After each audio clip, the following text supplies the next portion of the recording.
Blog Talk Radio. Here at ACO Radio, American Communications Online, or any affiliated stations or websites are not responsible for what guest hosts or call-ins may say. All programming is intended for informational and entertainment purposes only.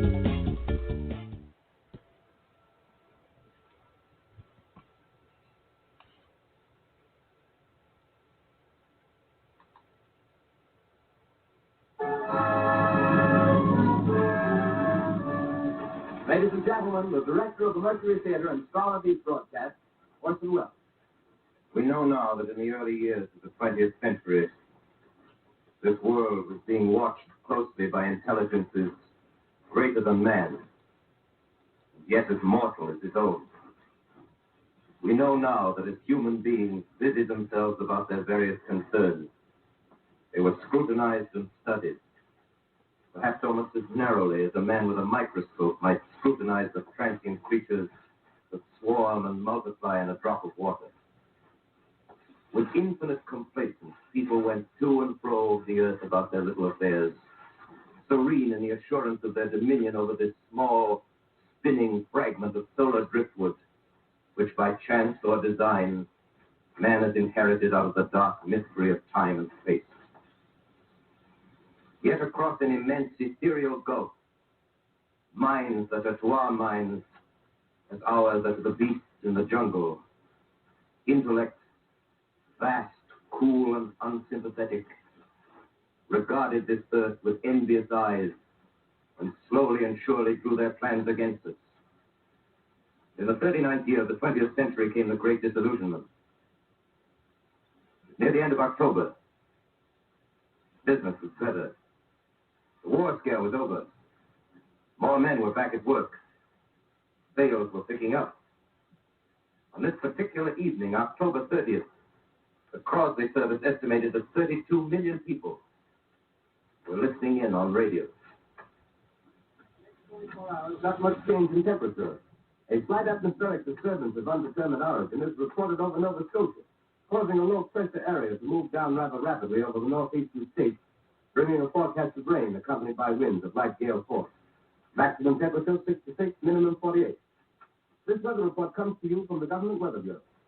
We take you now to the Meridian Room in the Hotel Park Plaza in downtown New York, where you will be entertained by the music of Raymond Riccello and his orchestra.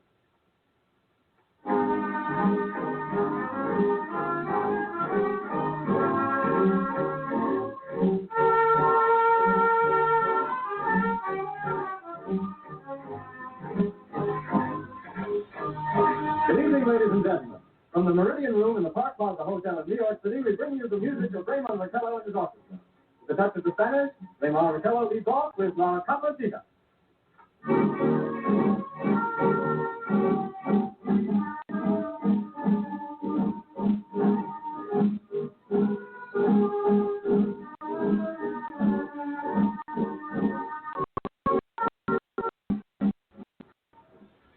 Ladies and gentlemen, we interrupt our program of dance music to bring you a special bulletin from the Intercontinental Radio News. At 20 minutes before 8 Central Time, Professor Farrell of the Mount Jennings Observatory, Chicago, Illinois, reports observing several explosions of incandescent gas occurring at regular intervals on the planet Mars. The spectroscope indicates the gas to be hydrogen and moving toward the Earth with enormous velocity. Professor Pearson of the observatory at Princeton confirms Farrell's observations and describes the phenomenon as, quote, like a jet of blue flame shot from a gun, unquote. We now return you to the music of Raymond Riccello, playing for you in the Meridian Room of the Park Plaza Hotel, situated in downtown New York.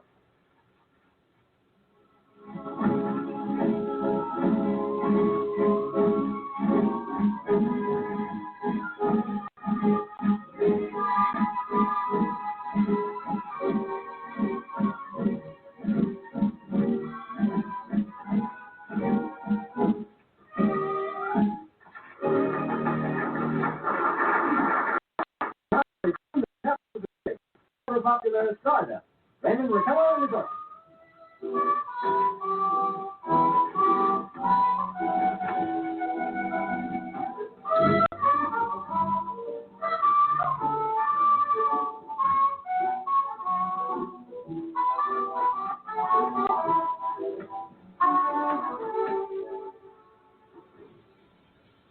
Ladies and gentlemen, following on the news given in our bulletin a moment ago, the Government Meteorological Bureau has requested the large observatories of the country to keep an astronomical watch on any further disturbances occurring on the planet Mars. Due to the unusual nature of this occurrence, we have arranged an interview with a noted astronomer, Professor Pearson, who will give us his views on this event. In a few moments, we will take you to the Princeton Observatory at Princeton, New Jersey. We return you until then to the music of Ramon Raquello and his orchestra.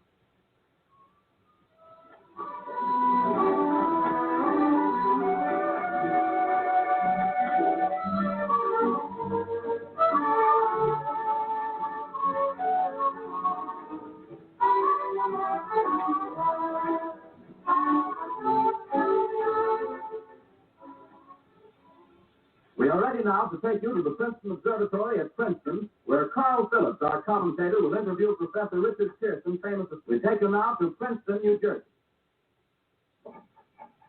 Good evening, ladies and gentlemen. Carl Phillips speaking to you from the Observatory at Princeton. I'm standing in a large semicircular room, pitch black except for an oblong scribbling ceiling. Through this opening, I can see a sprinkling of stars that cast a kind of frosty glow over the intricate mechanism of the huge telescope. The ticking sound you hear is the vibration of the clockwork. Professor Pearson stands directly above me on a small platform, peering through the giant lens. I'll ask you to be patient, ladies and gentlemen, during any delay that may arise during our interview. Besides the ceaseless watch of the heavens, Professor Pearson may be interrupted by telephone or other communication. During this period, he is in constant touch with the astronomical centers of the world. Professor, may I begin our questions? At any time, Mr. Cook.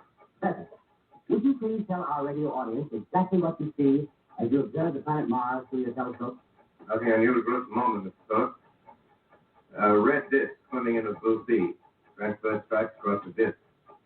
Quite distinct now, because Mars happens to be at the point nearest the Earth in opposition, as we call it. In your opinion, what do these transverse stripes signify, Professor? Oh, not canals, I can assure you, Mr. Cook.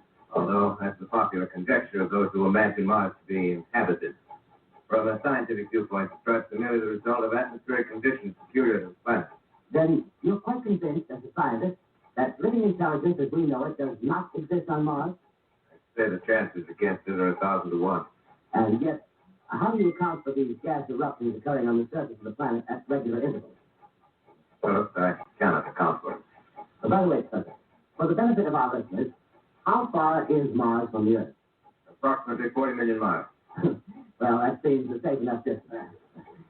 Just a moment, ladies and gentlemen. Someone has just handed Professor Pearson a message. While he reads it, let me remind you that we are speaking to you from the Observatory in Princeton, New Jersey, where we are interviewing the world-famous astronomer, Professor Pearson. One moment, please. Professor Pearson has passed me a message which he has just received. Professor, may I read the message to the listening audience? Certainly. Ladies and gentlemen, I shall read you a wire addressed to Professor Pearson from Dr. Gray of the Natural History Museum, New York. Quote, 9:15 p.m. Eastern Standard Time.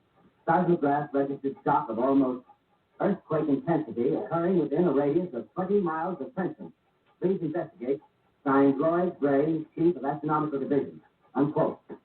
Professor Pearson, could this occurrence possibly have something to do with the disturbances observed on the planet Mars? Hardly, Mr. Cook. This is probably a meteorite of unusual size, and its arrival at this particular time is merely a coincidence. However, we shall conduct the search as soon as daylight permits. Thank you, Professor. Ladies and gentlemen, for the past 10 minutes, we've been speaking to you from the Observatory at Princeton, bringing you a special interview with Professor Pearson, noted astronomer. This is Carl Phillips speaking. We are returning you now to our New York studio.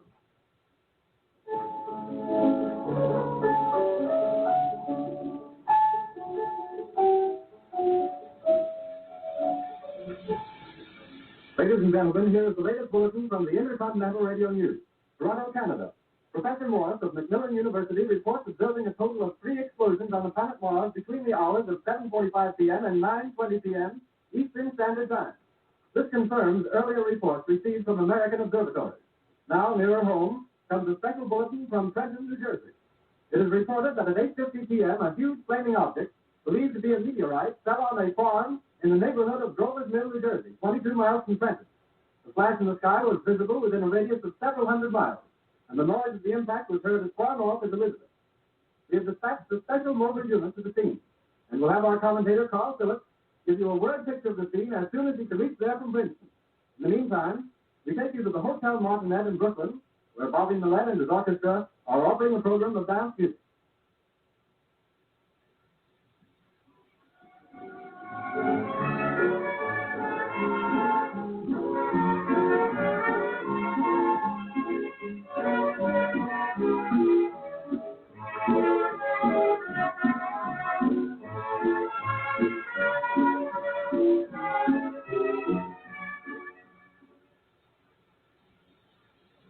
We take you now to Grover's Mill, New Jersey.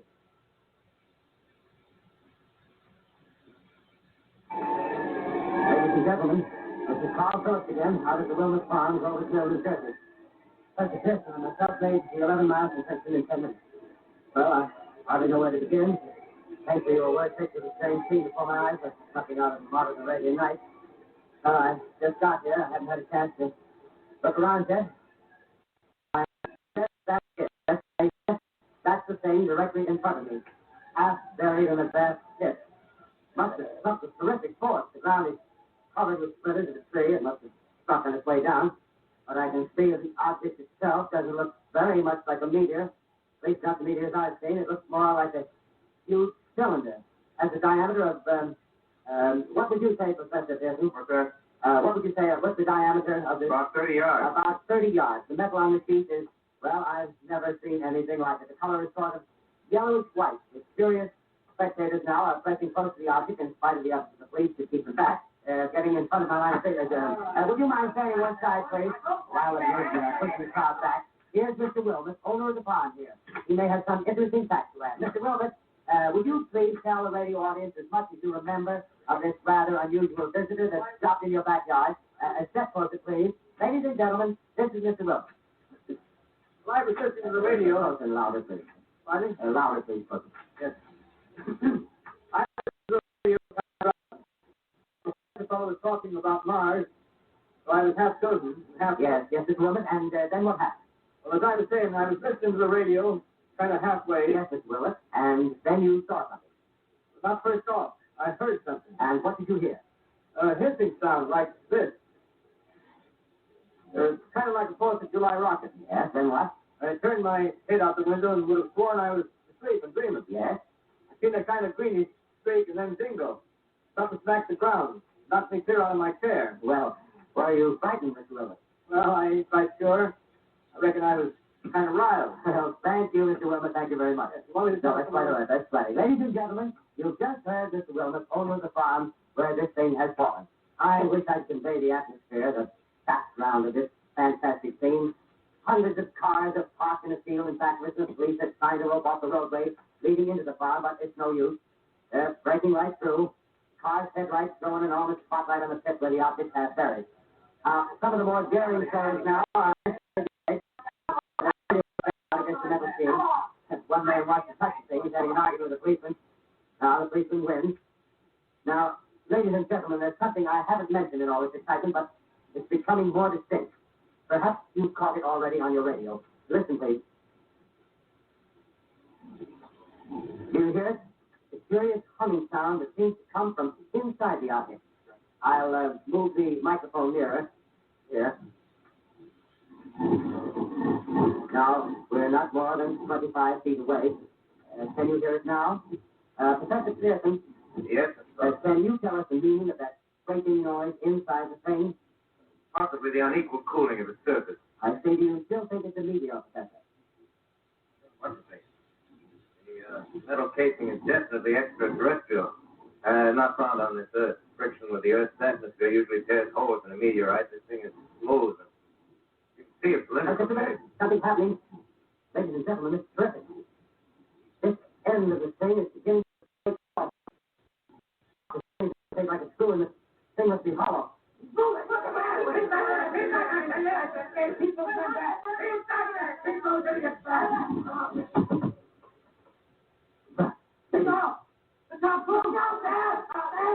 Ladies and gentlemen, this is the most terrifying thing I've ever witnessed. Wait a minute. Someone calling someone or something. I can see turning out of that black hole through the luminous disc. And the eyes, at their face, might be almost heaven. Something wriggling out of the shadow like a great snake. Now it's another one, and another one, and another one. They look like tentacles to me. I can see the thing's body now. It's large as a bear. It's glistening like wet leather, but hey, ladies and gentlemen, it's indescribable. I can hardly force myself to keep looking at it. It's so awful. Its eyes are black and they gleam like a serpent in the mouth. It's a kind of V-shape with saliva dripping from its rimless lips. It seems to quiver, pulsate, and the monster, or whatever it is, can hardly move. It seems weighed down by possibly gravity or something. The thing's right up on it's funny. But it's not very experienced, but you tell not. Can't find words. Well, I pull his microphone with me as I talk. I'll have to stop the description so I can take a new position. Hold on, will you please? I'll be right back in a minute.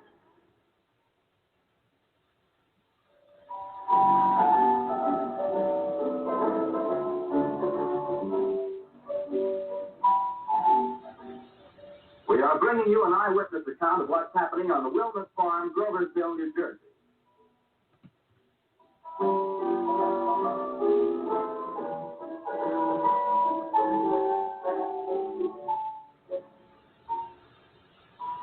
We now return you to Carl Phillips at Grover's Mill. Ladies and gentlemen, here I am, back with Stonewall and joins Miss Wilmer's garden. From here, I get a sweep of the whole thing. I'll give you every detail as long as I can talk and as long as I can see.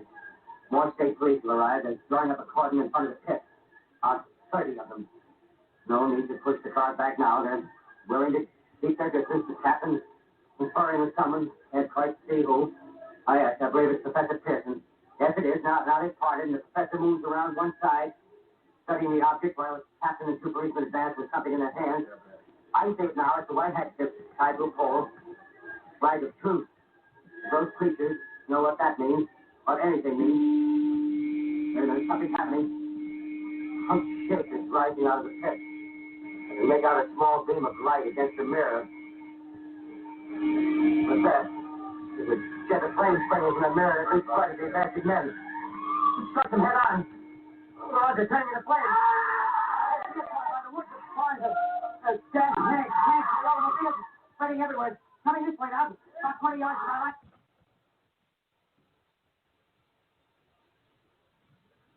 Ladies and gentlemen, due to circumstances beyond our control, we are unable to continue the broadcast from Grover's Mill. Evidently, there's some difficulty with our field transmission. However, we will return to that point at the earliest opportunity. In the meantime, we will late bulletin from San Diego, California. Professor Engelkoffer, speaking of the California Astronomical Society, expressed the opinion that the explosions on Mars are undoubtedly nothing more than severe volcanic disturbances on the surface of the planet. We continue now with our piano interlude.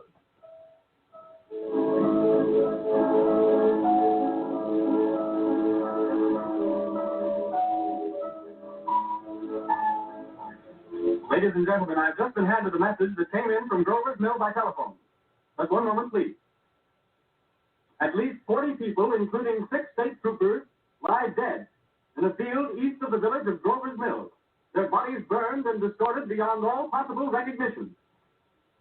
The next voice you hear will be that of Brigadier General Montgomery Smith, commander of the state militia at Trenton, New Jersey. I have been requested by the governor of New Jersey to place the counties of Mercer and Middlesex as far west as Princeton and east to Jamesburg under martial law. No one will be permitted to enter this area except by special pass issued by state or military authorities. 4 companies of state militia are proceeding from Trenton to Grover's Mill and will aid in the evacuation of homes within the range of military operations. Thank you. You have just been listening to General Montgomery Smith, commanding the state militia at Trenton. In the meantime, further details of the catastrophe at Grover's Mill are coming in. The strange creatures, after unleashing their deadly assault, crawled back in their pit and made no attempt to prevent the efforts of the firemen to recover the bodies and extinguish the fire. The combined fire departments of Mercer County are fighting the flames which menace the entire countryside. We have been unable to establish any contact with our mobile unit at Grover's Mill, but we hope to be able to return you there at the earliest possible moment. In the meantime, we take you to... Just one moment, please. Ladies and gentlemen, I have been informed we are finally having communication with an eyewitness of the tragedy. Professor Pearson has been located at a farmhouse near Grover's Mill, where he has established an emergency observation post. As a scientist, he will give you his explanation of the calamity. The next voice you hear will be that of Professor Pearson, brought to you by direct wire. Professor Pearson. Of the creatures in the rocket cylinder at Grover's Mill, I can give you no authoritative information, either as to their nature, their origin, or their purposes here on Earth. Of their destructive instrument, I might venture some conjectural explanation. I shall refer to the mysterious weapon as a heat ray, all too evident that these creatures have scientific knowledge far in advance of our own. It's my guess that in some way they are able to generate an intense heat in a chamber of practically absolute non-conductivity. This intense heat they project in a parallel beam against any object they choose by means of a polished parabolic mirror of unknown composition, much as the mirror of a lighthouse projects a beam of light. That is my conjecture of the origin of the heat ray. Thank you, Professor Pearson. Ladies and gentlemen, here is a bulletin from Trenton. It is a brief statement informing us that the charred body of Carl Phillips has been identified in the Trenton Hospital. Now, here's another bulletin from Washington, D.C.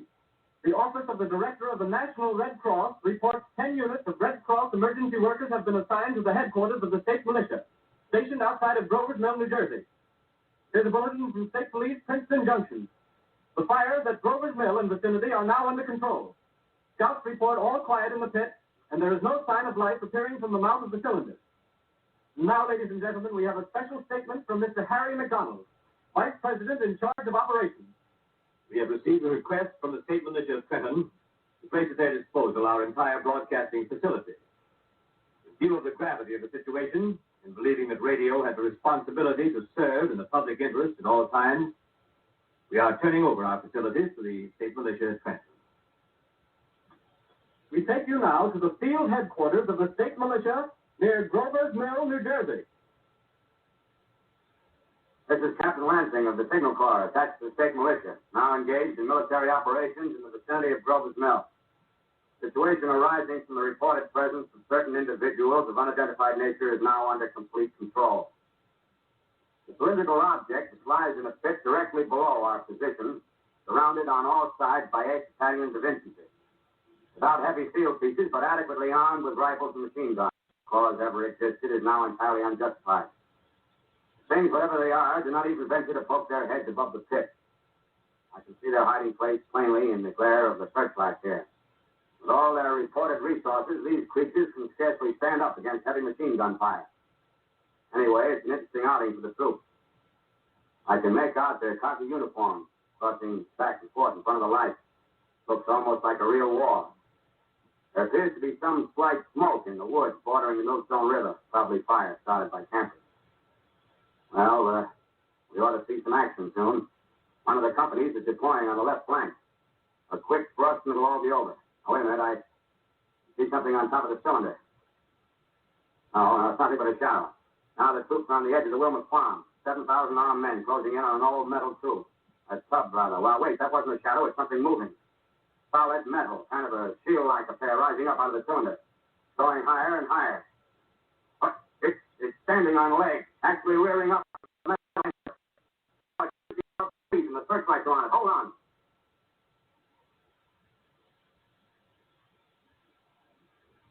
Ladies and gentlemen, I have a grave announcement to make. Incredible as it may seem, both the observations of science and the evidence of our eyes lead to the those strange beings who landed in the Jersey farmlands tonight are the vanguard of an invading army from the planet Mars. The battle which took place tonight at Grover's Mills has ended in one of the most startling defeats ever suffered by an army in modern times. 7,000 men armed with rifles and machine guns pitted against the single fighting machine of the invaders from Mars. 120 known survivors. The rest strewn over the battle area from Grover's Mill to Plainsboro, crushed and trampled to death under the metal feet of the monster, or burned to cinders by its heat rays. The monster is now in control of the middle section of New Jersey and has effectively cut the state through its center. Communication lines are down from Pennsylvania to the Atlantic Ocean. Railroad tracks are torn and service from New York to Philadelphia discontinued, except routing some of the trains through Allerton and Phoenixville. Highways to the north, south, and west are clogged with frantic human traffic.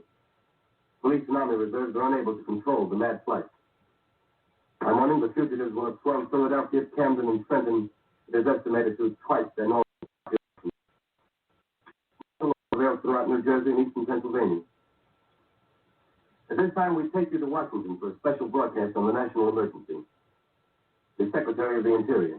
Citizens of the nation, I shall not try to conceal the gravity of the situation that confronts the country, nor the concern of your government in protecting the lives and property of its people. However, I wish to impress upon you, private citizens and public officials, all of you, the urgent need of calm and resourceful action. Fortunately, this formidable enemy is still confined to a comparatively small area, and we may place our faith in the military forces to keep them there. In the meantime, placing our faith in God, we must continue the performance of our duties, each and every one of us, so that we may construct this a nation united, courageous, and consecrated to the preservation of human supremacy on this earth. I thank you. You have just heard the Secretary of the Interior speaking from Washington. Bulletins too numerous to read are piling up in the studio here. We're informed that the central portion of New Jersey is blacked out from radio communication due to the effect of the heat ray upon power lines and electrical equipment. Here's a special bullet from New York. Cables have been received from English, French, and German scientific bodies offering assistance. Astronomers report continued gas outbursts at regular intervals on the planet Mars. The majority voiced the opinion that the enemy will be reinforced by additional rocket machines. There have been several attempts made to locate Professor Pearson of Princeton, who was observed marching at close range.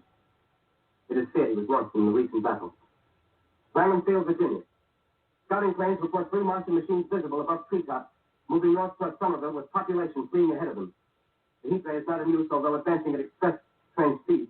Invaders pick their way carefully. Whether they stop to uproot power lines, bridges, and railroad tracks. Their apparent objective is to crush resistance, paralyze communication, and disorganize human society. Here is a bulletin from Basking Ridge, New Jersey. Coon hunters have stumbled on a second cylinder similar to the first, embedded in the great swamp 20 miles south of Morristown. Army field pieces are proceeding from Newark to blow up the second invading unit before the cylinder can be opened in the fighting machine rig. They're taking up a position in the foothills of Washington Mountain. Another bulletin from Langham Field, Virginia. Scouting planes report enemy machines now 3 in number, increasing speed northward, kicking over houses and trees in their evident haste to form a conjunction with their allies south of Morristown. Machines also sighted by telephone operated east of Middlesex within 10 miles of Plainfield. Here's a bulletin from Winston-Field, Long Island. A fleet of Army bombers carrying heavy explosives flying north in pursuit of enemies. Scouting planes act as guides.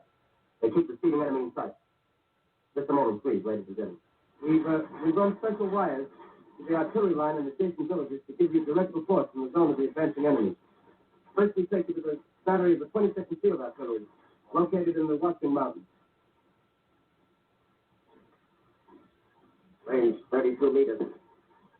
32 meters. Section 39 degrees. 39 degrees. Fire. 140 yards to the right, sir. Hit range 31 meters. 31 meters. Protection 37 degrees. 37 degrees. Fire. Hit that. Up to 5 for one of them. Stop. The others are trying to repair. Get the range. Hit 30 meters. 30 meters. Protection 27 degrees. 27 degrees. Fire.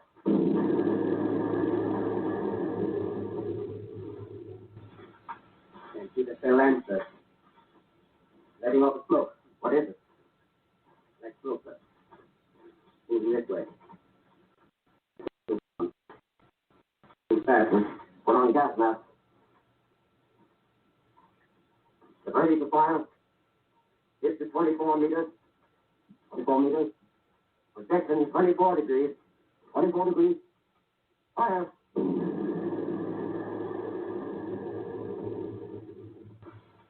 There can't see, sir. Smoke's coming near. Get the range. 23 meters. 23 meters. 23 meters.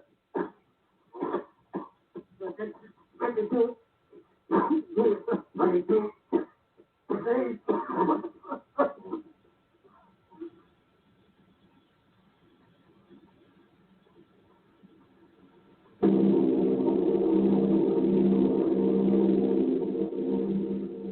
Army bombing plane B-843 off Bayonne, New Jersey. Lieutenant Boat, commanding 8 bombers, reporting to Commander Fairfax, Langham Field.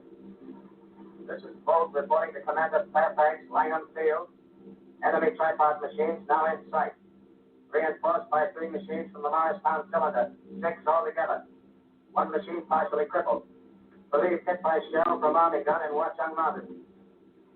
Guns now appear silent. A heavy black fog hanging close to the earth with extreme density, nature unknown. No sign of heat ray. Enemy now turns east, crossing Passaic River into the Jersey marshes. Another straddles the Pulaski Skyway. Evident objective is New York City. They're pushing down a high-tension power station. Machines are close together now. We're ready to attack. Planes circling, ready to strike. 1,000 yards and we'll be over the first.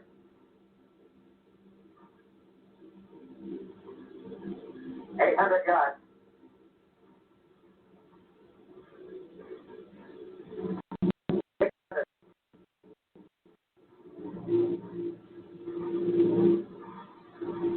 $400. $200. There we go. Giant arm raised. Green flash. Spraying us with flame. 2,000 feet.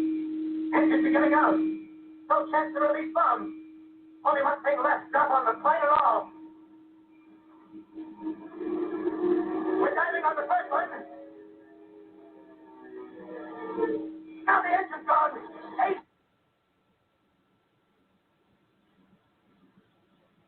This is Bayonne, New Jersey, calling Langham Field.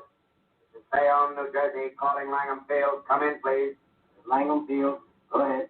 8 Army bombers in engagement with enemy tripod machines over Jersey Flats. Engines incapacitated by heat ray. All crashed. 1 enemy machine destroyed. Enemy now discharging heavy black smoke in direction of... This is Newark, New Jersey. Newark, New Jersey. Warning. Poisonous black smoke pouring in from Jersey marshes. Reaches South Street. Gas mask useless. Earth populations move into open spaces. Automobiles use routes 23, 24. Avoid congested areas. Smoke now spreading over Raymond Boulevard.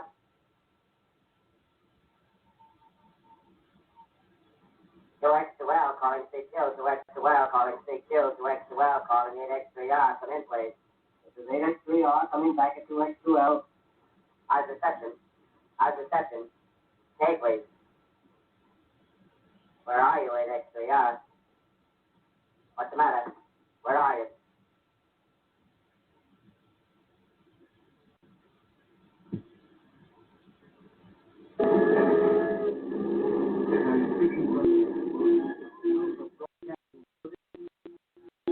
From the roof of broadcasting building, New York City. The bells you hear are ringing to warn the people to evacuate the city as Martians approach. Estimated in the last 2 hours, 3 million people have moved out along the road to the north. Hutchinson River Parkway is still kept open for motor traffic. Avoid bridges to Long Island, hopelessly jammed. All communication with Jersey Shore closed 10 minutes ago. No more defenses.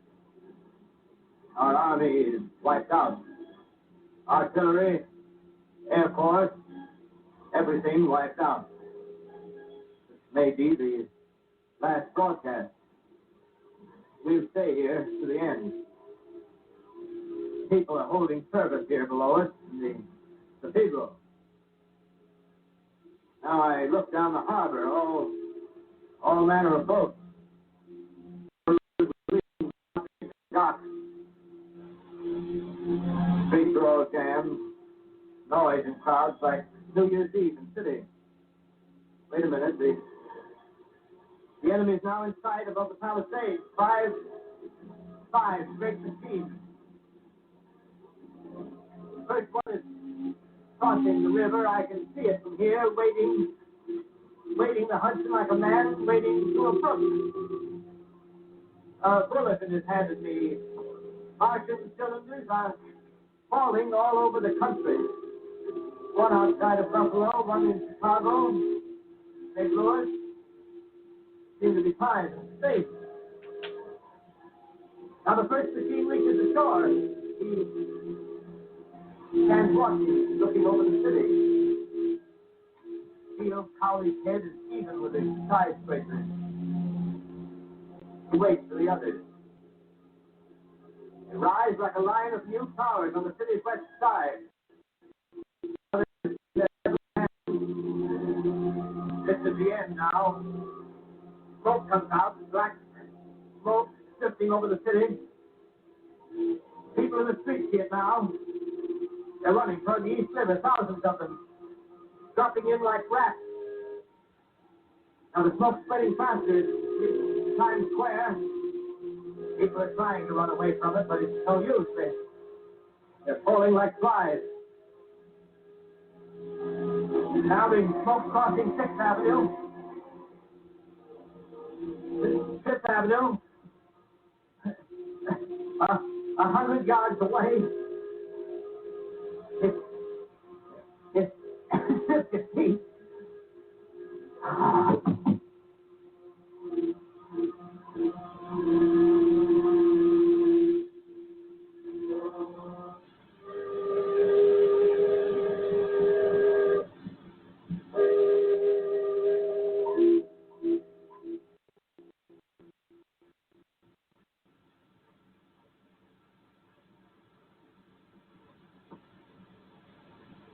X2L calling, stay killed.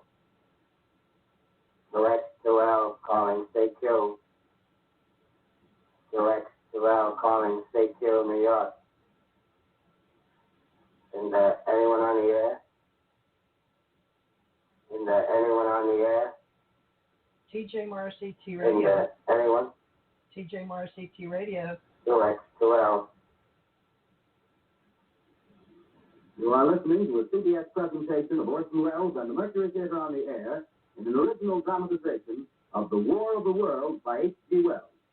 The performance will continue after a brief intermission. This is the Columbia Broadcasting System. The War of the Worlds by H.G. Wells, starring Orson Welles and the Mercury Theater on the Air.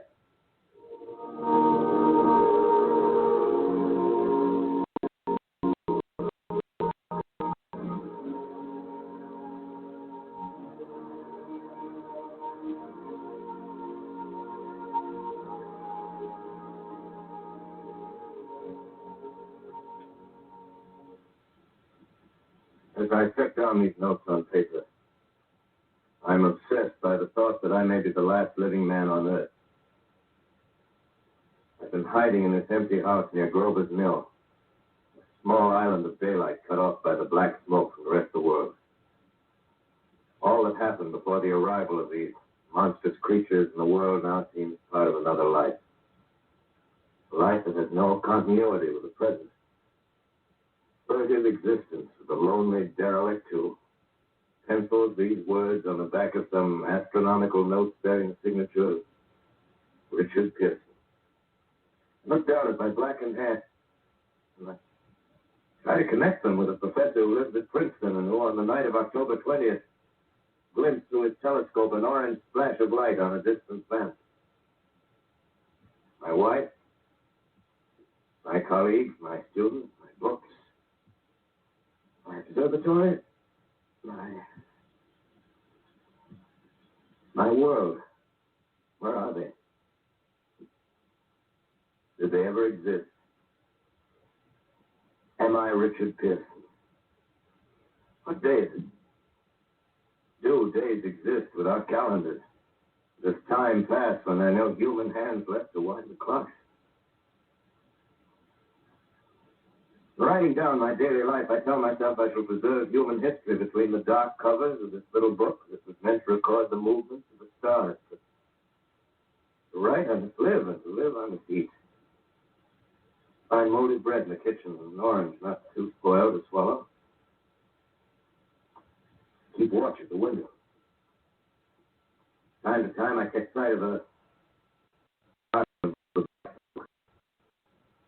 smoke still holds the house in its black coil, but length there's a hissing sound, and suddenly I see a Martian mounted on his machine, spraying the air with a jet of steam as if to dissipate the smoke. I watch in the corner as his huge metal legs nearly brush against the house. Exhausted by terror, I fall asleep. Morning. Morning. Sun streams from the window. A black cloud of gas is lifted, and the scorched meadows to the north look as though a black snowstorm had passed over them. I venture from the house. I make my way to a road, no traffic. Get in a wrecked car, baggage overturned, a blackened skeleton. Push on north. For some reason I feel safer trailing these monsters and running away from them. And I keep a careful watch. I've seen the Martians feed. Should one of their machines appear over the top of trees, I'm ready to fling myself flat on the earth. Come to a chestnut tree. October. Chestnuts are ripe. Fill my pockets. I keep alive.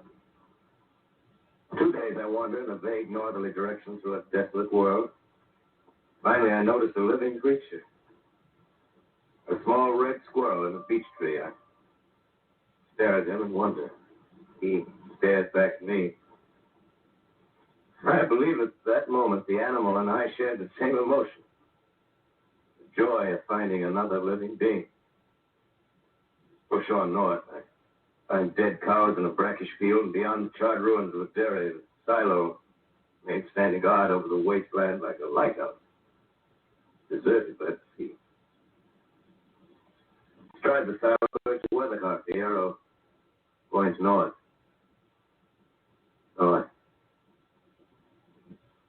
Next day, I come to a city. Strangely dwarfed and leveled off as if a giant had sliced off its highest towers with a capricious sweep of his hand. Reached the outskirts, I found Newark, undemolished but humbled by some whim of the advancing Martians. Presently, with an odd feeling of being watched, I caught sight of something crouching in a doorway. I made a step towards it. Rose up and became a man.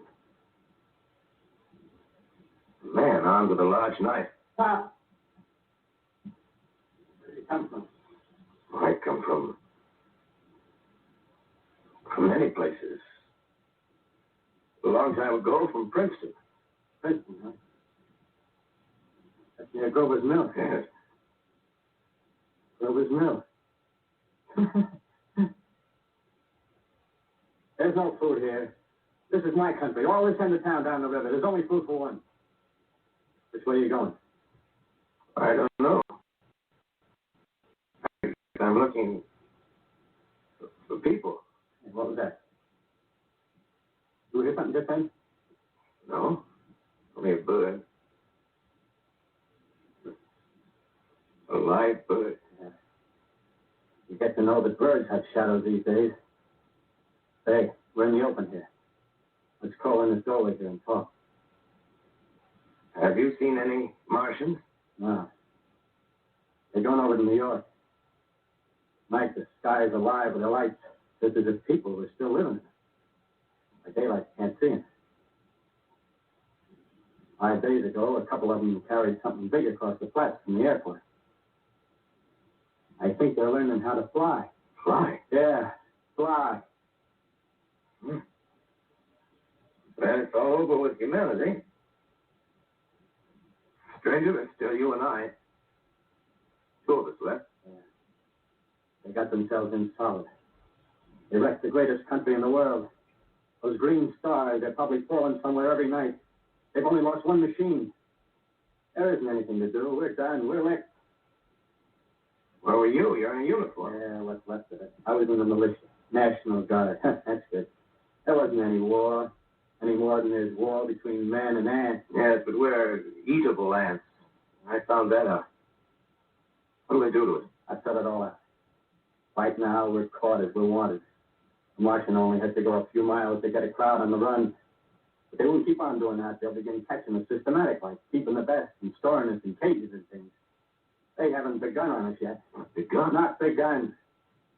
All that's happened so far is because we don't have sense enough to keep quiet. Bothering them with guns and such stuff and losing our heads and rushing off in crowds. Instead of our rushing around blind, we got to fix ourselves up according to the way things are now. Cities, nations, civilization, progress. Yes, but if that's so, what is there to live for? Well, there won't be any more concerts. If it's amusement you're after, I guess the game's up. What is there left? Life, that's what. I want to live. Yeah, and so do you. We're not going to be exterminated. And I don't mean to be caught either. Tamed and fattened and bred like an ox. What are you going to do? I'm going on. Right into their feet. I got a plan. We men as men are finished. We don't know enough. We got to learn plenty before we got a chance. We got to live and keep free while we learn, see? I've thought it all out, see? What's with the rest? Well, it isn't all of us that are made for wild beasts. That's what it got to be. That's what it got to be. That's why I watched you. All those little office workers that used to live in these houses, they be no good. They haven't any stuff in them. They used to run off to work. I've seen hundreds of them running to catch their commuter's train in the morning, afraid that you can if they didn't. Running back at night, afraid they wouldn't be in time for dinner. And on Sundays, worried about the hereafter. The Martians, there'll be a godsend for those. Nice roomy cages, good food, careful breeding, no worries. Yeah, after a week or so of chasing around the field on empty stomachs, they'll come and be glad to be caught. You've thought it all out, haven't you? Yeah, you bet I have. That isn't all.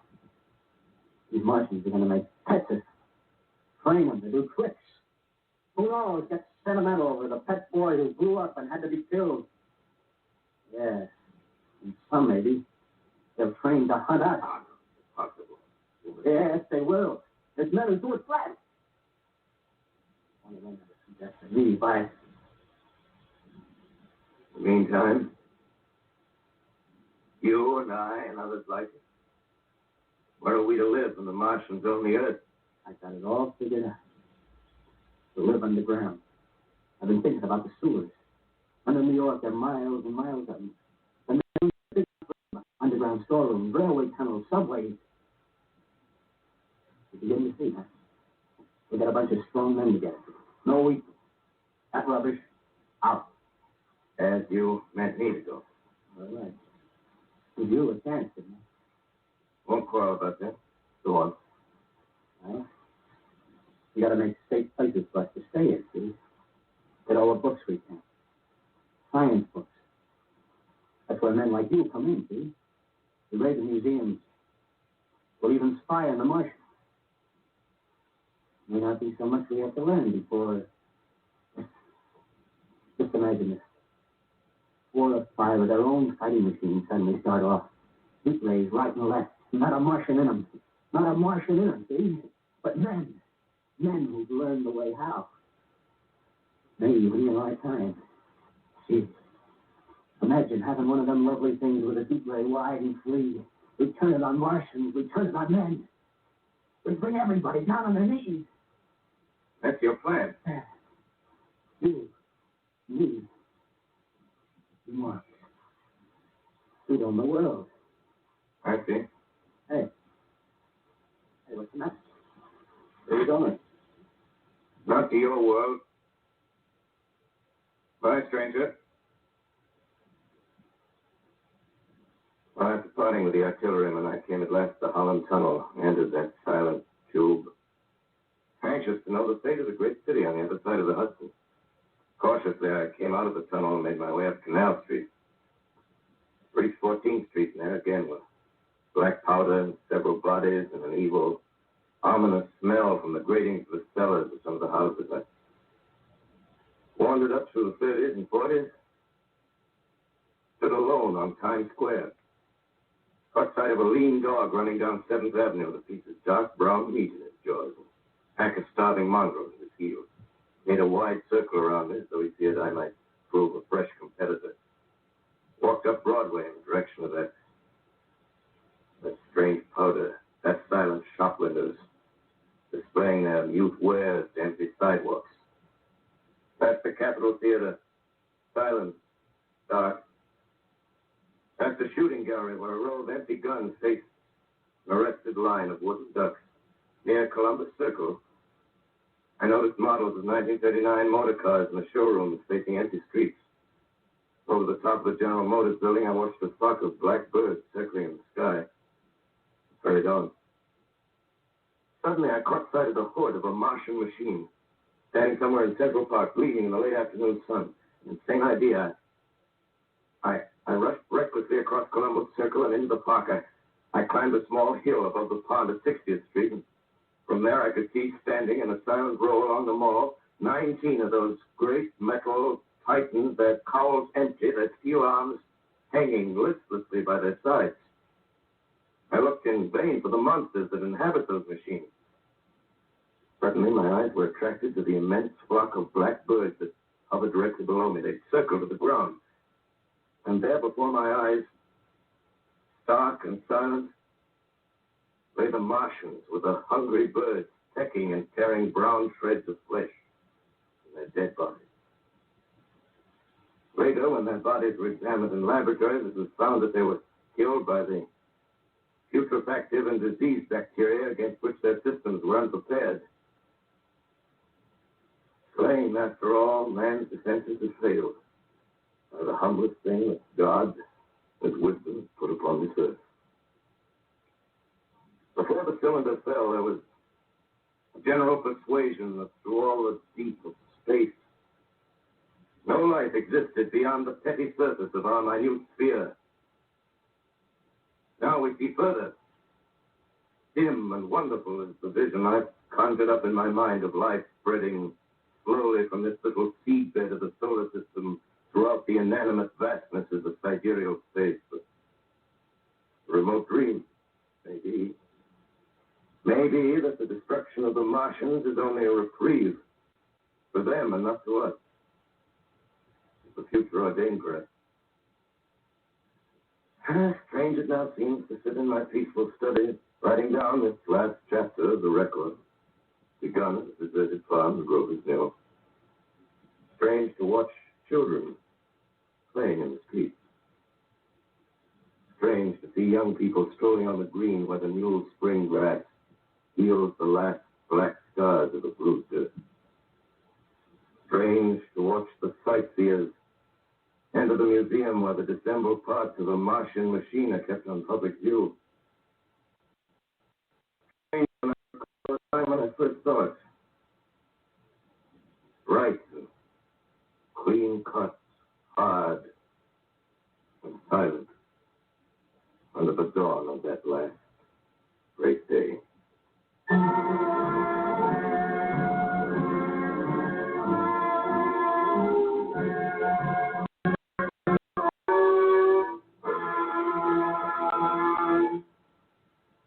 This is Orson Welles, ladies and gentlemen. Out of character, to assure you that the War of the Worlds has no further significance than as the holiday offering it was intended to be. The Mercury Theater's own radio version of dressing up in a sheet and jumping out of a bush and saying boo. Starting now, we couldn't soak all your windows and steal all your garden gates. By tomorrow night, so we did the best next thing. We annihilated the world before your very ears and utterly destroyed the CBS. You will be relieved, I hope, to learn that we didn't mean it, and that both institutions are still open for business. So goodbye, everybody, and remember, please, for the next day or so, the terrible lesson you learned tonight. That grinning, glowing, globular invader of your living room is an inhabitant of the pumpkin patch, and if your doorbell rings and nobody's there, that was no Martian, it's Halloween.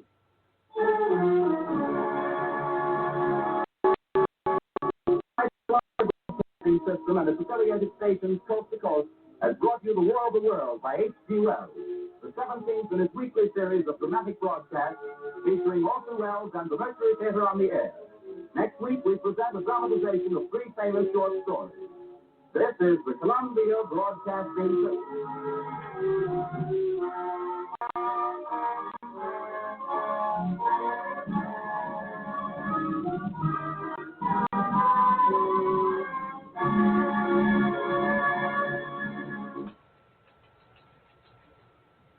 There you have it, folks.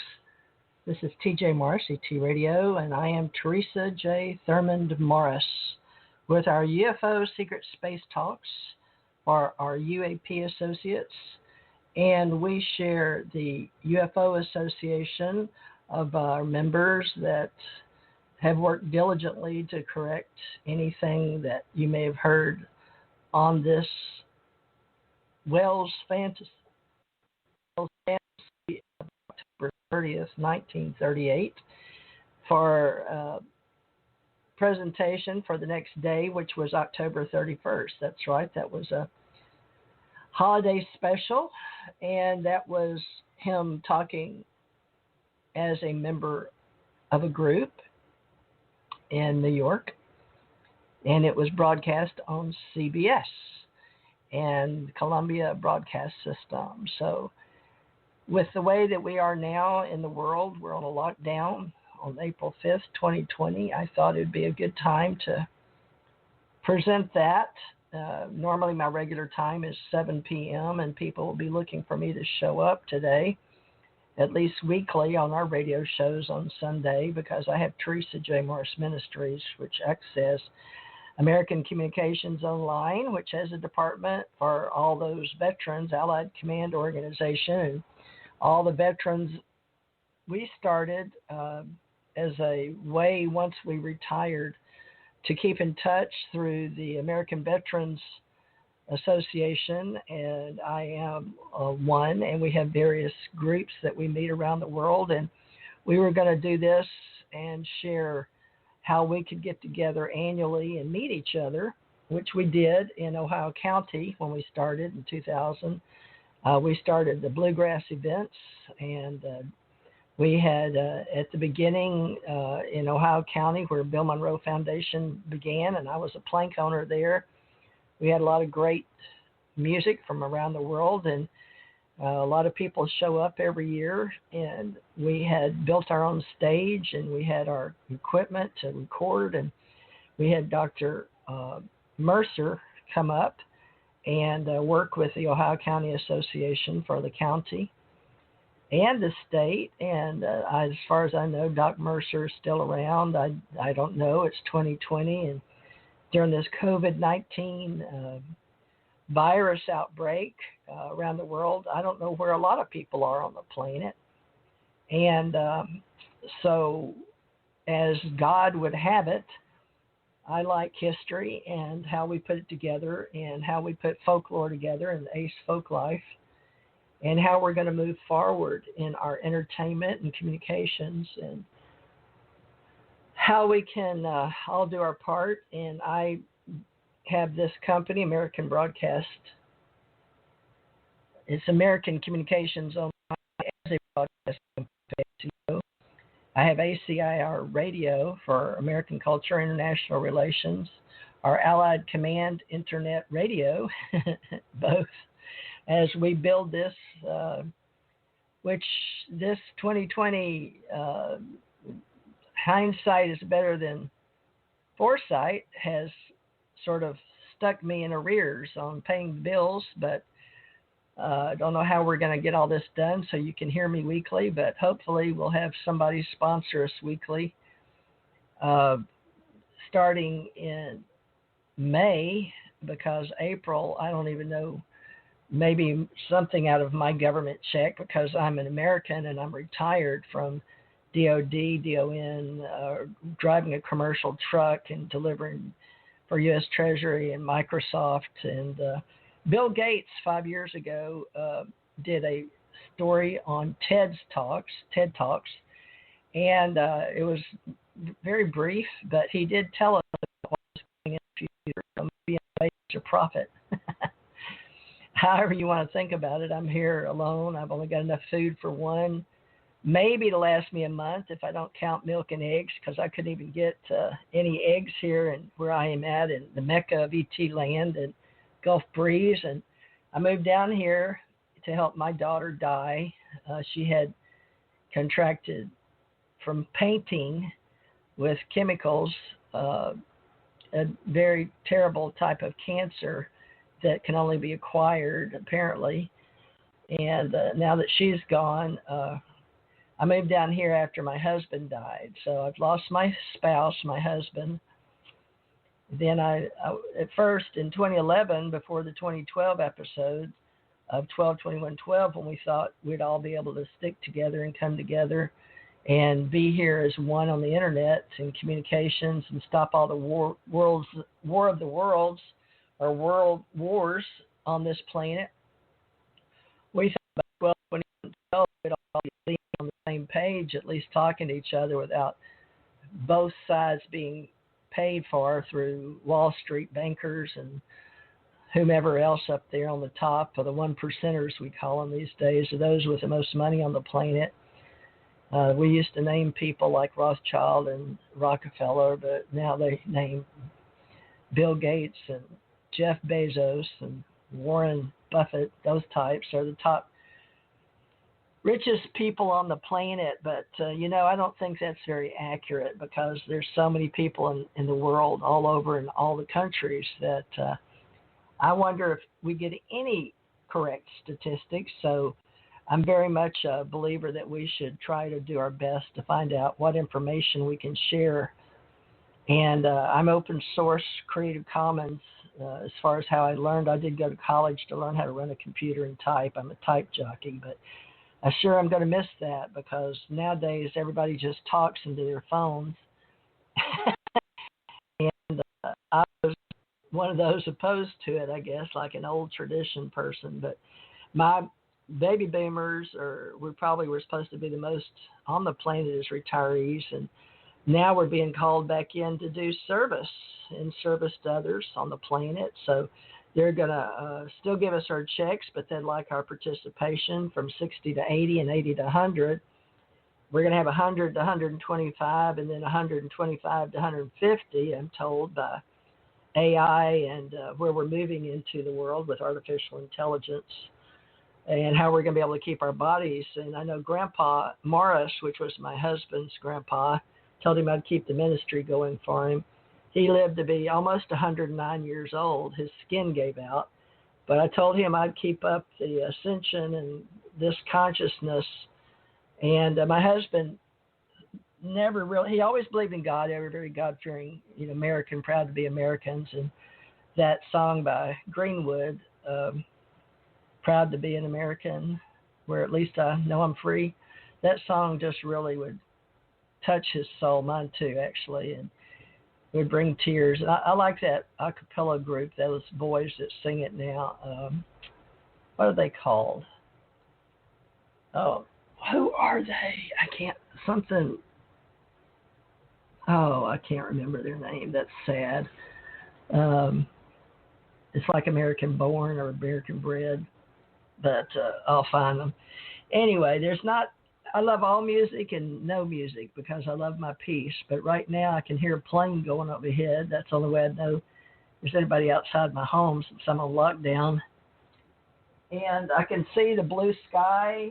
My dog's laying here by me. I got enough food for me for months. She didn't like dry food, but you do what you can with what you got. And I did get her enough wet food for a couple of weeks. But my daughter, I gave her a letter saying that she was going to get my daughter Angela living with me, Angela Dawn Parrish Cook.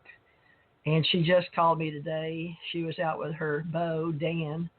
He's actually set my age, or older than me, but in today's time, they look well together. He's taken her on, and they live down on the corner. Dan, he runs real estate, and she helps him with all of that in hospitality, public relations, and she works down at Days Inn and for the Patels out of India, and they control the Navarre Conference Center. Their family owns that here in America. But I hadn't seen anybody. It's been a couple of days. Stephanie Esther Parrish was my third, but She used to live just about a mile from here. Now she's about 5 miles from here. I haven't really tracked it. Maybe not that far. I could probably walk it if I had to, but who knows, Anyway, we keep in touch now by cell phones, which a lot of people don't like to use, but we seem to have no choice. We're on 5G in this area of the country, and actually, I have mixed emotions about 5G, 6G, 7G, but so does everybody, because it's we're unknowing. We're not sure. We have to take a lot on trust, and just like with that War of the Worlds by Orson Welles, he was just working at a radio company like I am, and he's just telling a story like I am, but this shutdown is due to COVID-19, or so we're told.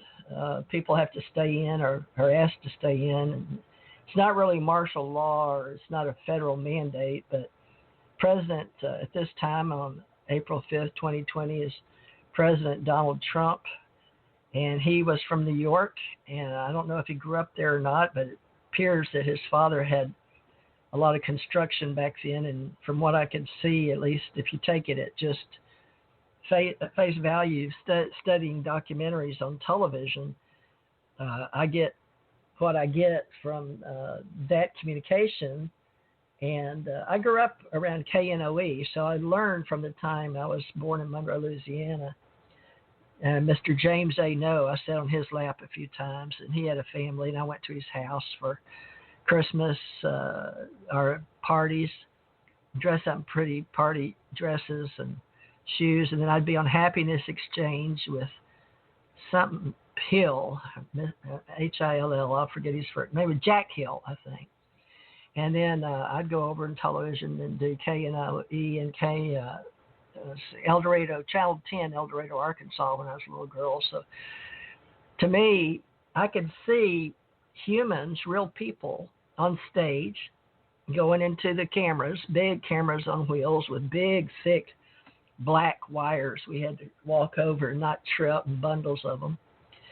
But today, I'm coming to you from a laptop, an HP, Hewlett-Packard, and I have an Intel processor, and it's coming across direct TV, but not direct, cable TV, and it's on Mediacom, because that's all I've got here that I can get. There's a monopoly, from what I can understand. Big companies can only own certain areas, which I don't understand, because I thought in America, AT&T owned all the towers at one time, and AT&T was the biggest conglomerate, or the biggest company or institute, or whatever you want to call it, corporation. And I thought they were told to sell off some groups. I guess they did, but I followed AT&T and even had a little stock in it at one time. I think I sold it at their request, because they wanted to get rid of all the people that didn't own much. And but I never learned to play the stock market at my level of existence in America. Not that it matters now, but hopefully people can learn. There's various levels of life, from the top 1%ers down. And, the top 1%ers are going to have a hard time on this planet, because without us doing the work, sooner or later, they're going to run out of stuff. And they may think they can get away with it, but some people think that Bill Gates is a hero and others think he's a villain. But that's life here on the big planet of Earth. I do my part since I've died and come back and been out of body and came back to be a recall human being as a bionic, or actually a carbon-based unit with others. So those of us that listen to TJMRCT Radio and support it, sometimes I'll do readings, and that's the people that enjoy me the most, not on this paranormal channel, but on the spirituality channel. So if we last through all this in April, it's only April 5th today, 2020, and this COVID-19 lockdown, I thought it was appropriate to share that story from back in 1938, because I am the director of UAP Associates and UFO Association. Now, I share Alien Contact Organization among alienologists, and those that study all the various types of aliens that are outside these contraptions, or these UFOs we call them, or USOs that we call them, unidentified flying objects during my lifetime. USOs, unidentified submersible objects during my lifetime. And prior, back in 1938, I don't know if they even had flying saucers, but I know that it came to be a popular subject in 1947, and Kenneth Arnold out in Washington as a pilot, seeing some about 8 or so skipping across. And the news at that time covered these flying, these ships he saw, and the way that he said they traveled, he had to be going at least 1,500 miles an hour, which they didn't have. At least we didn't think we had them as biologicals and humanoids on this planet. So he recorded that, and someone asked him a question in media or news, or reporter. I'm T.J. Morris reporter, but somebody like myself, or representing a newspaper. I don't represent Ohio County more because I've moved to Gulf Breeze, Florida. But asked him, and he said they appeared to be like skipping of a saucer. So it could have been like throwing a rock, is the way I've heard it. And I don't have the exact quote from Kenneth Arnold, but you may want to look that up if you're a UFO lore person or into our ACE Folklife Association. But I'm building a community on the other side of COVID-19. So April 5th, 2020, I know I should bother to share the internet or not, but seeing that I'm paying for $40 a spot or so just to have a couple hours, I thought I'd get the use out of my $20 an hour kind of show. And, you know, if you want to join and help me keep them alive, it's $20 an hour, and I'd appreciate it. You can send it to tjmorrisagency@gmail.com on PayPal. And all my friends all have a PayPal in the radio business. And we're also doing free or open source Creative Commons YouTubes to let you know we're out there. So this will also go on my YouTube channel. I don't know which one, Teresa J. Morris ACO, or TJ Morris ACO ET, or TJ Morris ET Radio, or ACO Radio, or ACIR Radio. But I do syndicate through Spreaker and Stitcher and Blog Talk, and they all go out on iTunes, which maybe Apple now. I don't even know anymore, because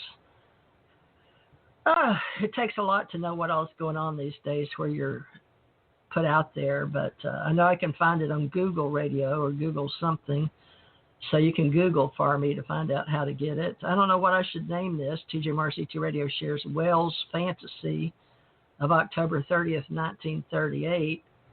But I think I'm going to change that to, because we know it's TJ Morris ET Radio. Let me see. I'm going to change that. What can we call this, though? I don't know. I've got to have a title. You won't let me change it. Let's see. Wells Fantasy. I'm going to put Wells Fantasy and COVID-19. Sorry, maybe I should call it War of the TJ Morris shares something. I don't know. Let me put it.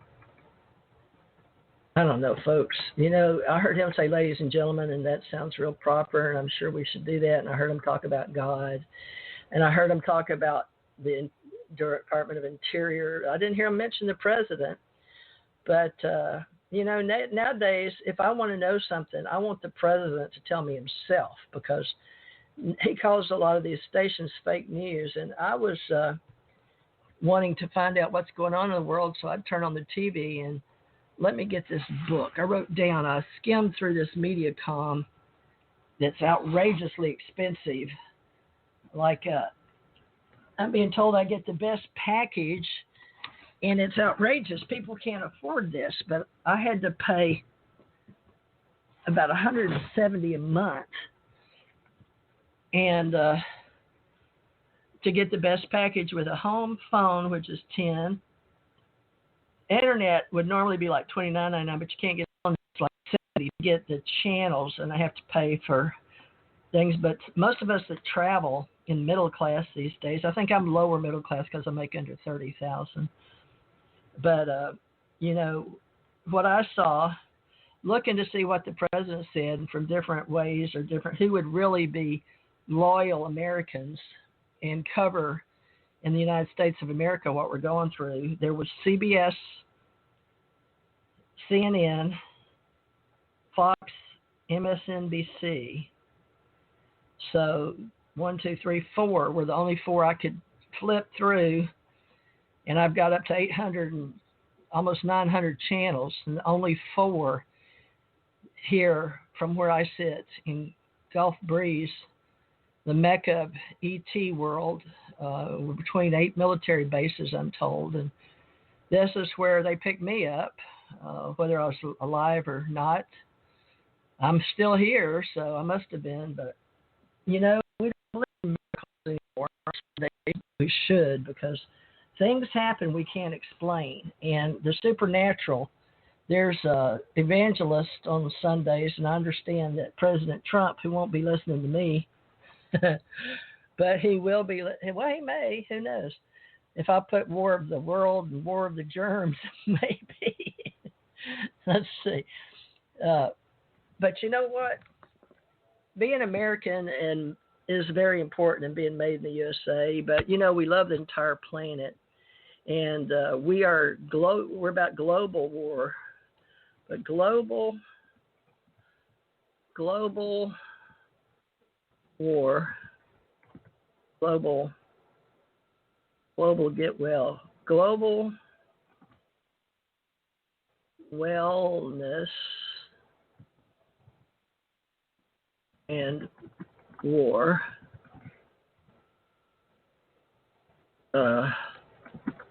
War of the words market. On TJ, let's see. Global wellness. People don't want to know about that, do they? Global wellness war. How do you come up with something that might catch people's COVID-19 is what we're talking about. But, I heard different stories already on that. And in the beginning, it was out of Wuhan, China. But from what I heard immediately when I found out about it, in last month sometime, it had been around for 3 months, and they weren't even having any outbreaks now. They pretty much cleaned it up in the news and with China's, but China got upset because we were calling it the China virus. So as an American, I apologize for that. But we don't know if Bill Gates knew who made the cure or if they were working on the cure or not. All we know is that he told us about this war on germs, global wellness, war on germs, I guess.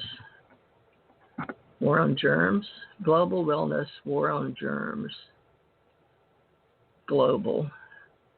I don't know, folks. I'm only human. I never liked being said I had a good imagination, as you can tell. Global wellness, war on germs.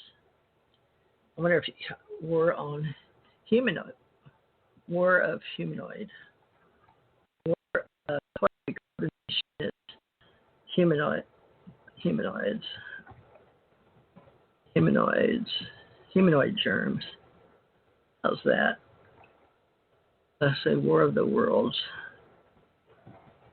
That sounds good. War of global.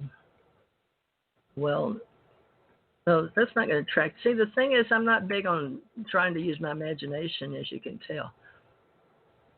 War of world, global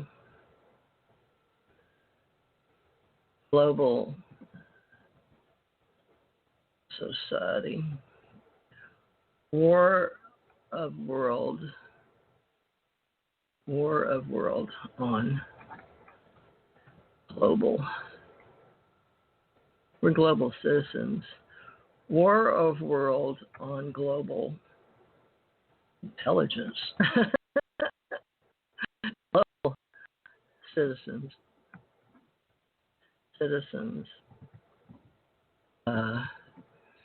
How do we share Sundays? But that's we can do prayer sending, and meditation is receiving. War of World on Global Citizens. Radio.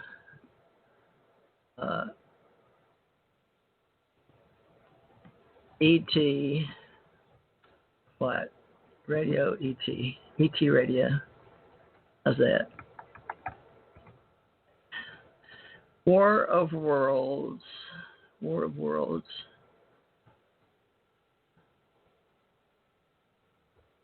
My Global Citizens. ET. Future on Earth.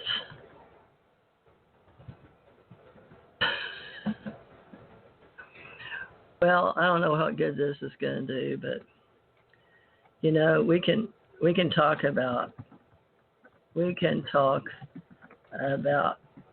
we are all in this together. How to stay motivated, right? How to stay motivated while world leaders, UFO secret space. I'm already doing that. While world leaders decide how to keep balance of food, clothing, shelter. All right. What do y'all think? Food, clothing, shelter. We've got to keep active, so we have to have as water. I can't even see good. I need new glasses. Well, I'm just a human with past life history and out-of-body experience, near-death experience. And there's a lot of people like me, and we want to stick together, but it changed my name right back to TJ Marcy T-Shirts Wellness. That is odd. It wouldn't let me change that. Now, that's funny. So what are we going to call this? We can talk about what? Take about our situation on lockdown. We need action and jobs. We get bored. We all are in this. We are all in this together. Is that going to end? I had some decent glasses. Oh, gosh. Let's see. Maybe if I put two of these I got at the Dollar General. We need better sight. We need to take care of ourselves. We need these pharmaceutical companies to stop ripping us off. I know they invest. But, we should learn how to teach everybody how to have the basics. And then from the basics, how to stay out of trouble. And there was a show I was watching about prisons and how better Australia is doing than we are. And they just think we're terrible, the way we treat people over here and other countries. So we've got to get infrastructure and get ourselves how to be better. After World War II, people owed us a lot of money, and we helped a lot of countries get back on their feet. And, we got to put the air mask on ourselves, like when you're in a jet. The mama or daddy will put the mask that falls down onto their child before they'll put their own on. That's human nature. And so we need to remember human nature and also remember the environment. We need clean air to breathe. We need preferably food that's not tortured to death with chemicals to keep the bugs off. Well, we need to find something that doesn't kill us, carcinogens. But we're looking at how we can clean up the air as well with non-pollutants and our water and in the air. And these are corporations that we've got to stop buying all this plastic stuff and get the. Have you guys seen those terrible garbage dumps where the currents in the oceans come together and swirl and make these garbage dumps on top of? That's on top. We don't know what all's underneath either. But we also got garbage dumps off the planet up in space. People, the countries, individuals don't put up space junk, okay? So we need to find out who put all this stuff in space by country and get them to start cleaning it up, because we're going to have to take care of this planet in order for it to take care of itself. Let's look at that as a motivation for jobs, infrastructure in the United States of America, rebuilding our roads, putting up fast trains, where we do rail. If we've got railroads already laid by the history, put next to it a fast rail. And the interstates during Eisenhower's administration, we thought we'd always have roads. Well, if we're going to have roads, put the guided cars next to it, supposedly that they're going to run not on fuel. I guess they're going to run, I don't know how they're going to run. There's talk of other ways. We've got Elon Musk and working the electric cars. Of course, I don't think they have enough battery space, or have to pull in and recharge or something. But we've got some things that deal with how we communicate. But right now in lockdown, we can see that the internet's become our way of being. Person in space that is us. How to keep balance of food, clothing, shelter, keep and action, because we need to breathe clean air, drink clean water, eat clean food, drink clean water, eat good natural from seeds, food of the earth from Mother Nature.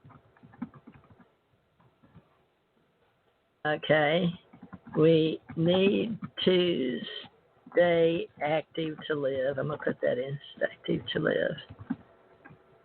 And we can travel under the oceans to explore.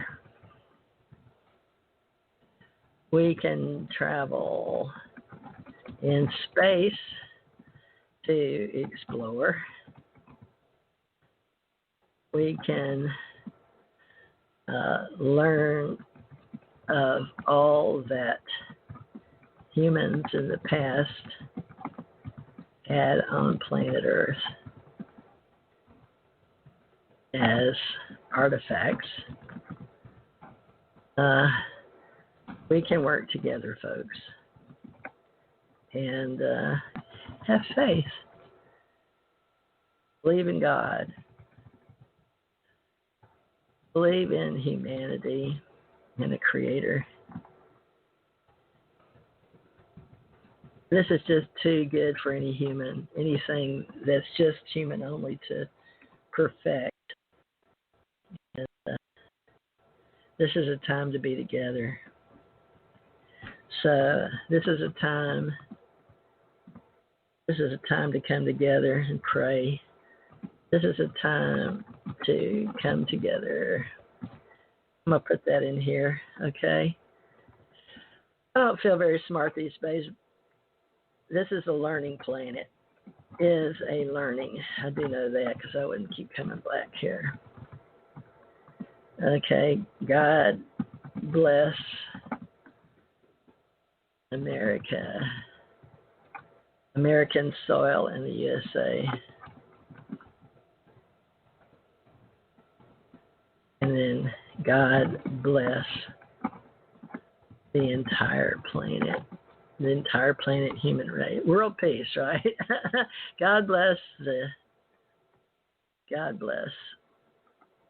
Earth.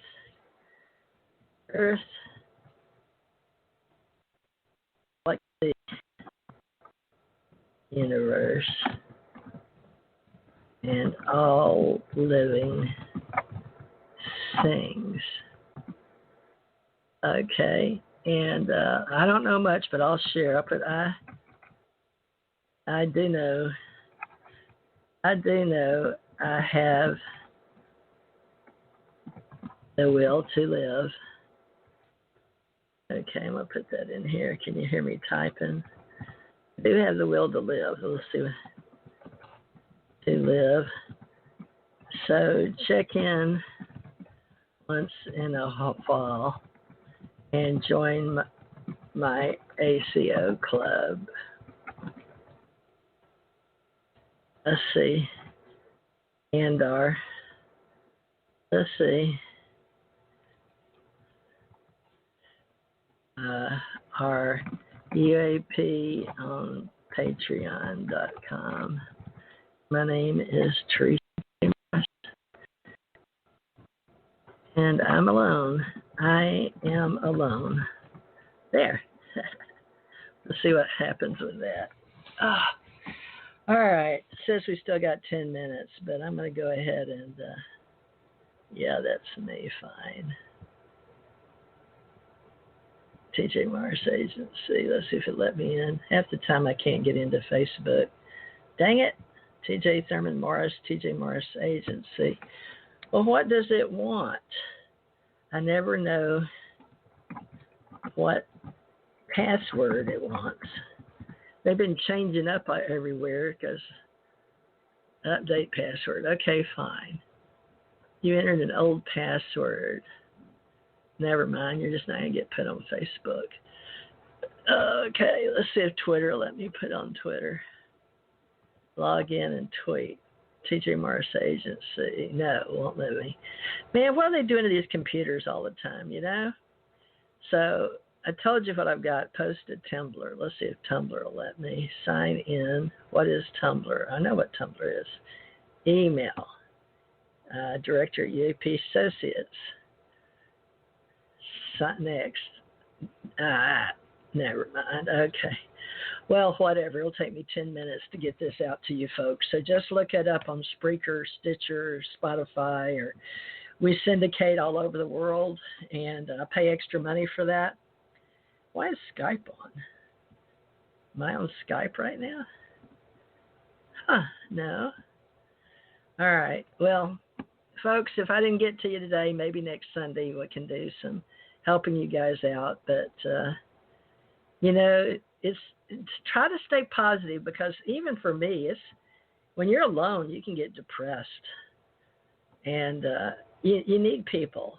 So we'll do our best to be happy. And usually I'm pretty happy, unless I'm having trouble with my internet. So let's hope we keep the internet. And I'm an advocate of cyberspace and the internet and communication, entertainment, radio, and helping people out and service to others. So if you want to be my friend, please join my club in Facebook and Patreon.com. It's only $1 a month for a vote.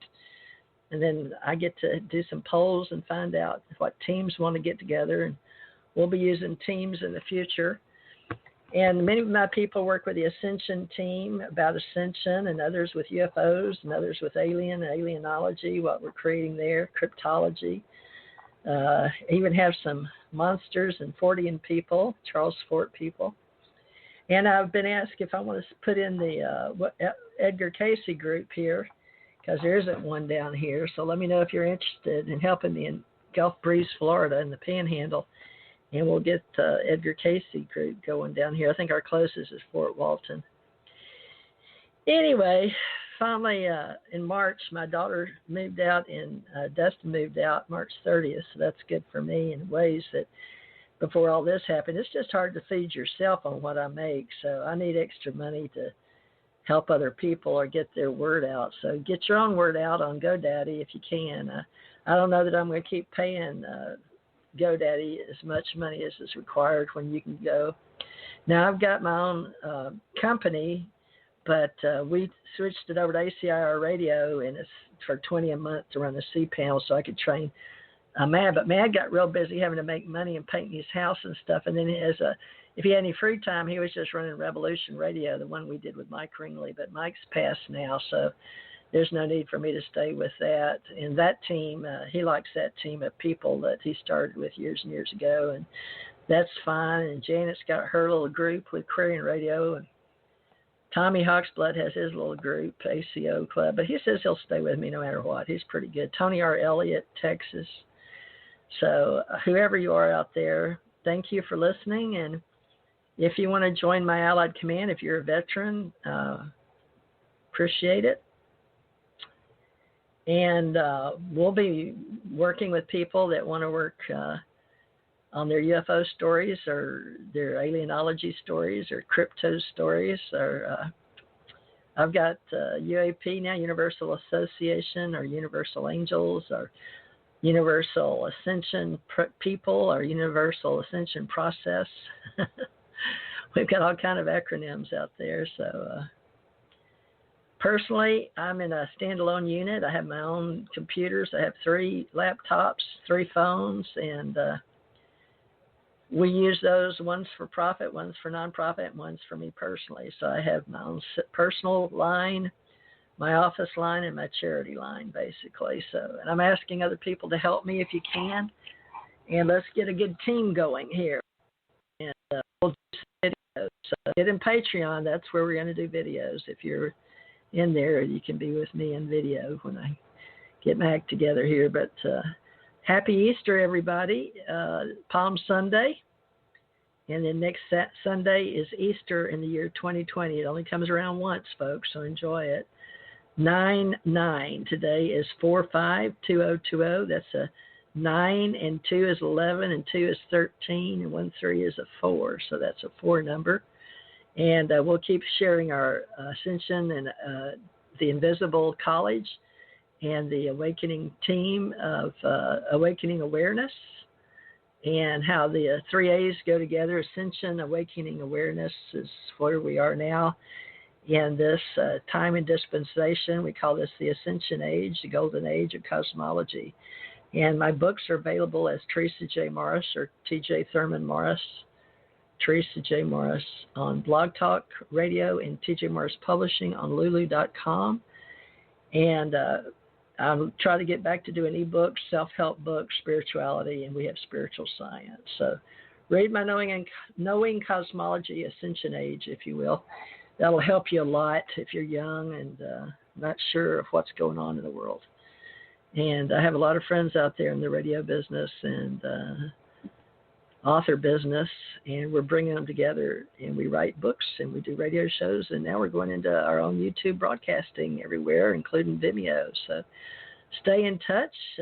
I know that people have me going to BitChute now, not just YouTube. So I don't know where you're going to see all this. Let's see. TJ Morris ET Radio is the key word. Teresa J. Thurman Morris, Teresa J. Morris, ACO Radio, ACIR Radio, Cosmos Radio. And then we have this as a Howard Koch script, Orson Welles' War of the Worlds. And I hope you enjoyed it, and I hope you'll come back next Sunday and see what we have planned, because I have no clue. I'll be part of my team and make some video shows. Give me a call.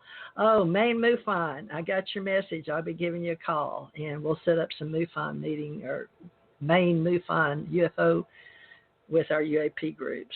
And Dr. Bruce Cornett in El Paso, Texas, Dr. Ken Johnston in Albuquerque, New Mexico, Tony R. Elliott over on the East Louisiana coast, handling that area for me, the Gulf Coast, John Teniuka, Brett Luter, and Barbara Jean Lindsay in California. They all 3 have a spot in my heart for ACO Club. And I talked to Brett Luter for an hour and a half or so yesterday.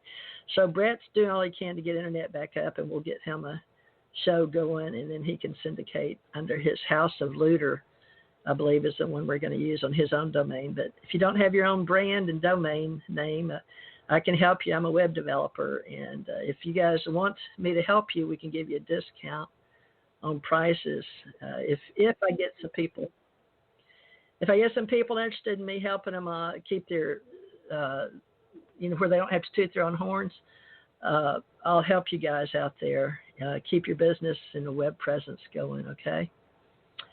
All right. Well, I hope you enjoyed the show, and love and light, everybody. We are in the Ascension Age, and we keep the Christ consciousness alive among Christians and those that aren't, that are Universal Life Associates or Universal through Modesto, California. I'm a Universal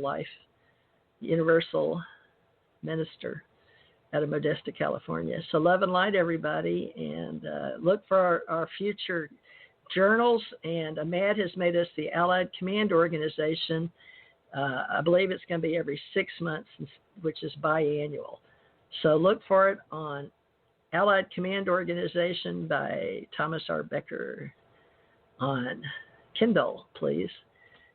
And Allied Command Organization, if you want to be in it. We're all about cleaning up space and environment, space junk, and keeping up history. And science, technology, engineering, and math, and art, culture, education, folk life, and, of course, radio shows, podcast. Okay, it says I got 10 seconds, so I better sign out, okay? Thank you.